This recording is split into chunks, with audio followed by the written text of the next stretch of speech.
গরু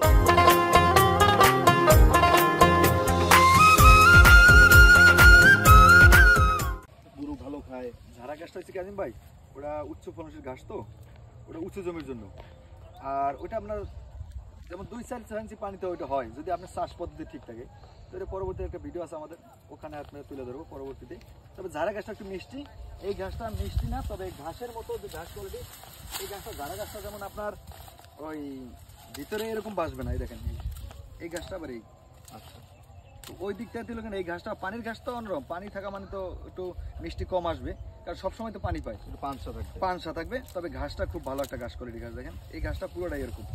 আচ্ছা, এই দেখেন এই ভিতরে এরকম আসবে। তো এটা খুব ভালো একটা ঘাস, আপনার ছাগল কান গরু কান উভয় খাইতে পারে। তবে ছাগলে আপনার 60-70% খাবে, মানে 60% ছাগল বা 70% ছাগল খাবে, আর বাকিটা, কারণ ছাগল তো ছোট প্রাণী, আমরা সবাই জানি। ছাগল এই মাথার অংশ পর্যন্ত খাইবে, ওই আমার শুরুতে যখন দেখছিলাম ওই কচিটা খাই লাইবে। আর এটা হচ্ছে গরুর জন্য, গরু এলাকা কি মেশিনটা, আমরা তো এখন বর্তমানে জায়গা 10টা 12টা 5টা জায়গা খামার গরু আছে, খামার এরা কিন্তু ঘাস কাটার মেশিন ব্যবহার করে। মেশিনটা ব্যবহার করে দিলে কি ঘাসটা খুব ভালো খায়, আর ঘাসটা খুব নরম। আমার এটা তো আপনার বয়সটা দেখা যায় শক্ত, কারণ কি আমি তো চাষ করছি বর্ষার সময় কাটিং তৈরি করার জন্য, আপনার ভালো করে জানেন, কাটিং তৈরি করার জন্য, যার কারণে এটা একটু আমরা শক্ত বাজবে।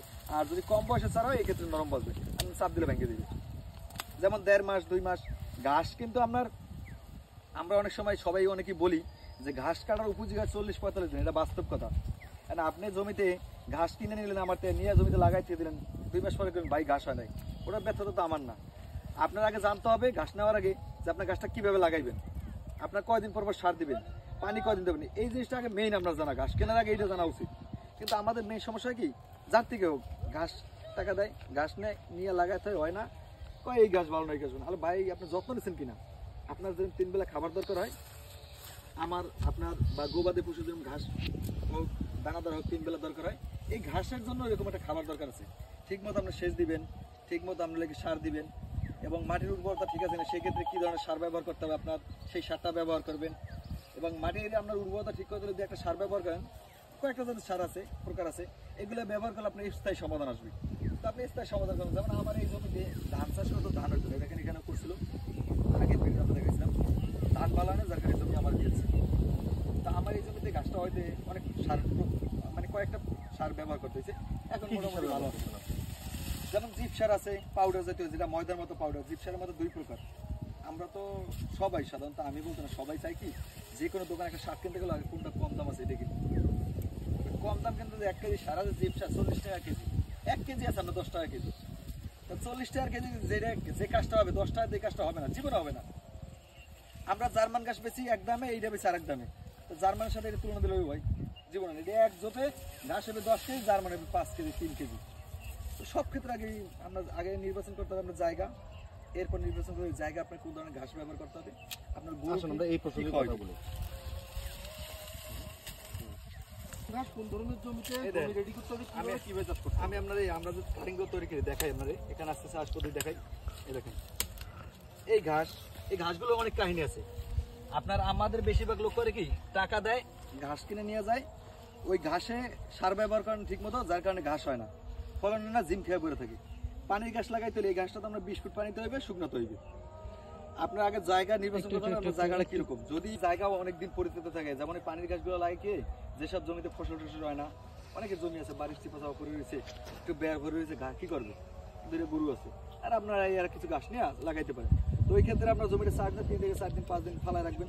ফালাই রাখলে জমিতে যে আগাছা থাকবে, দেখেন আমার এখানে কিন্তু চার্জ দিয়েছিলাম, আগাছা ছিল, এটা ডাইবে গেছে, 1 সপ্তাহে চার্জ দিচ্ছি। এখন আবার একটা চার্জ দেবো, চার্জ দিয়ে পানি দিয়া, যেমন আমরা পটাশ ব্যবহার করবো শতাংশতে আধা কেজি, 250 গ্রাম ঢ্যাপ দেবো, 250 গ্রাম ইউরিয়া দেবো। যেহেতু এই আমার আশপাশে আমি ঘাস চাষ করছি, আগে আমার ঘাসের সমস্যা হয়েছে, তাহলে এই জমির জন্য জিপ সার দিতে হবে, মাটির উর্বরতা ঠিক করার জন্য ভিটামিন জাতীয় সার দিতে হবে, ম্যাগমা আছে, টিউবিট আছে, গ্রোজিং আছে, এর বিভিন্ন পদের সার আছে, যেটা ব্যবহার করে। তবে ভালো কোম্পানির সার নিলে অবশ্যই কার্যকর ভালো হবে। ওই ধরনের সারগুলো নিতে হবে, নেওয়ার পরে এই পানির ঘাস আপনার অনেকে বলে যে 2 ফিট গ্যাপ দেয়, 3 ফিট, পানি ঘাস লাগাইতে 1 ফিট গ্যাপ দিয়ে, 1 ফিট গ্যাপ দিয়ে দেন আজিম ভাই, এভাবে এই গাড়ি দেবে 1 ফিট, 2টা চারা দরকার নেই, একটা দেবে, পাশে আবার একটা করে কাটিং, একটা দিলে যথেষ্ট। যদি আমরা 2টা কাটিং দেয়, কেডা যে বলে যার চারার মান ভালো না সে বলবে 2টা দিতে, কারণ একটা মশলা মরলে আর একটা বাঁচবে, আমার তো আত্মবিশ্বাস আমার চারার মান ভালো, আমি দুইটা দিতে কি জন্য কমু। আমার চার মান ভালো আছে, এই দেন আজ ভাই এই একটা দেবে, এই একটা 1 ফিট পর, আবার এই 1.5 ফিট হয়েছে কিন্তু এটা এখানে 1 ফিটই আসবে, এই দেন এই মুড়ের মধ্যে 1 ফিটই, তাই 1 ফিট পর পর একটা চারা দেবে, এই 1 ফিট পর পর একটা চারা দেবে, এইভাবে লাগাই দিবে। লাগাই দেওয়ার পর যদি জমিতে আপনার পানি থাকে, এই গাছটা 5 থেকে 7 দিনের মধ্যে 2-3 ইঞ্চি বের হয়ে আসবে যদি জমিতে পানি থাকে।